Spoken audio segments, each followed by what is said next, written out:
The morning sky stretched wide, crystal clear, and painted in a deep blue, while golden sunlight gleamed off the pristine white columns of one of the city's most prestigious banks. Another day had begun.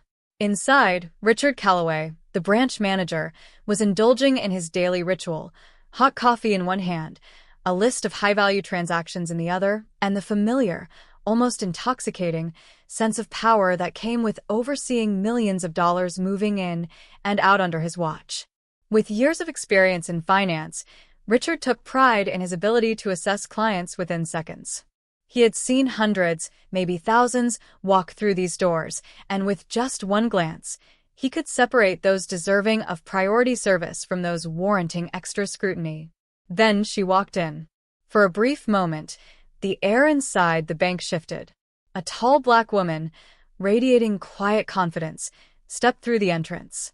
She was dressed impeccably, an elegant, tailored business suit, and in her hand, a luxury leather briefcase, the kind only the truly successful carried. All eyes turned to her. Not because she caused a scene, not because she spoke loudly, but because she was in a place where people like her were rarely seen as belonging. With an air of certainty, she strode directly to the teller, placed a check on the counter, and offered a polite, poised smile. "Good morning. I'd like to deposit this into my account." The young teller took the check, and for a split second, her expression faltered. It wasn't just any check, it was a seven-figure sum. Though she quickly recovered, professionalism snapping back into place, the hesitation in her eyes was impossible to miss.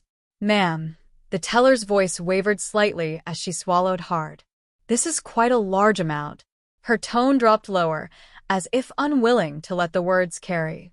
"Would you mind stepping into the manager's office for approval?" The woman didn't flinch, nor did she look the least bit surprised. Her smile remained intact, unwavering. "Of course." And with that, she walked toward Richard Calloway's office, unaware that a fateful confrontation was about to unfold, one that would change everything. What happens next will leave you speechless. Will Richard give her the respect she rightfully deserves? Or will his deeply ingrained assumptions lead him into a mistake he'll never forget? Stay tuned to find out. For the first time during the entire exchange, Richard felt his grip weakening.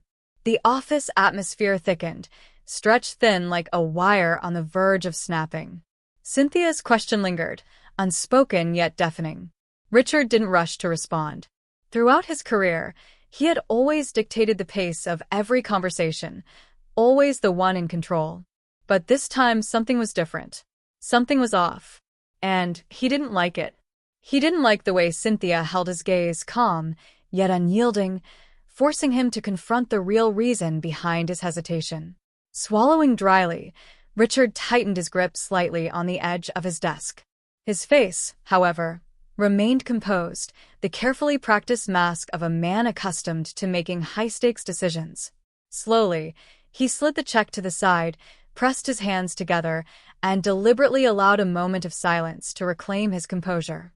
"I'm not implying anything, Miss Brooks," he finally said, his voice lower now, controlled. "I'm simply following protocol.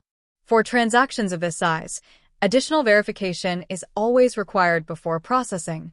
Cynthia's brow arched slightly. Her gaze dropped to the desk, where the check still lay, untouched, as if she were calculating her next move. Then, without missing a beat, she reached into her leather briefcase, pulling out a thick stack of meticulously arranged documents. With practiced precision, she flipped through them one by one before setting them in front of Richard. Her voice remained steady, but this time, there was something else in it, a quiet challenge. "I anticipated possible delays, so I came prepared." She pushed the documents toward him, never breaking eye contact. "These include my company's registration certificate, audited financial statements, a confirmation letter from my legal team, and my recent transaction history with this very bank. Everything is in order. Feel free to call my attorney's office right now. They'd be more than happy to assist." Her final words were sharp, almost surgical. Cynthia had anticipated this. She had seen Richard's hesitation coming. And now, she had left him with no valid excuse. But Richard Calloway was not a man easily cornered. He glanced at the documents, casually flipping through a few pages, though he barely registered the words on them. The content wasn't important to him. What mattered was maintaining control in the presence of this woman who had so effortlessly disrupted his carefully curated sense of order. Taking a deep breath, he slowly shook his head. "I'm afraid we'll still need additional time to verify all of this." Cynthia tilted her head ever so slightly, the faintest trace of a smile fading from her lips. "I don't understand," she said, and for the first time, her voice carried a distinct chill. "I've provided everything required. You can verify it right now. What exactly is causing this delay?" Richard folded his arms across his chest, his posture defensive. "We have to ensure all transactions comply with regulatory policies. Sometimes, additional screening is necessary." Cynthia studied him, and in that moment, she saw it. This wasn't about routine verification. This was intentional obstruction. The realization hit her with striking clarity, like an icy wind cutting through the room. She had faced this before, countless times, in different settings, under different circumstances. And yet, it always followed the same predictable pattern. All the talk about due diligence? Just a thinly veiled excuse. The truth? Richard didn't believe she could possess that kind of money. Not because of missing paperwork. Not because she failed to meet the bank's requirements. But because of who she was. Cynthia's hands clenched slightly before she rested them on the desk. Her gaze locked onto Richard's, her voice dropping, each word deliberate and sharp as a blade. "I need you to clarify something for me." Her tone was steady but cut through the tension like steel. "Are you delaying this transaction for a legitimate reason? Or is it because I don't fit the image of the kind of client you expect to see in this bank?" The weight of her words dropped like a stone into still water. There was no escape now. No room to maneuver. Richard felt a cold chill ripple down his spine, but he refused to let it show. He had dealt with difficult clients before, angry ones, demanding ones, entitled ones. But Cynthia, she was different. She wasn't yelling.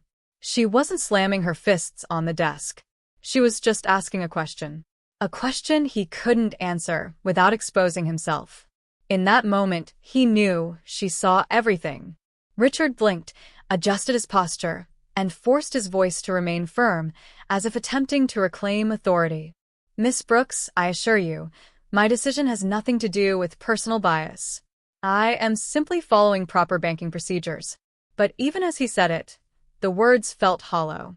Cynthia held his gaze, and in that instant, it was as if she peeled back every layer of his carefully constructed reasoning, reading through each hesitation he tried so desperately to conceal.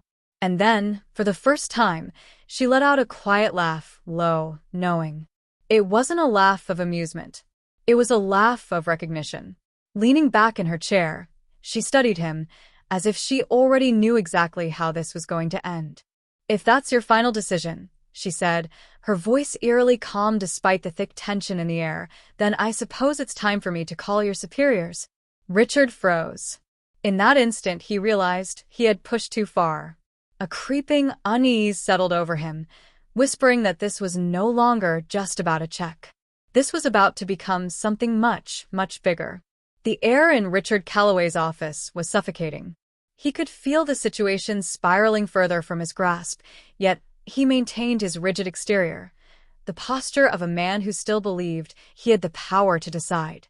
Across from him, Cynthia Brooks remained unmoving, her gaze just as sharp, as if she had already stripped away every excuse he was hiding behind.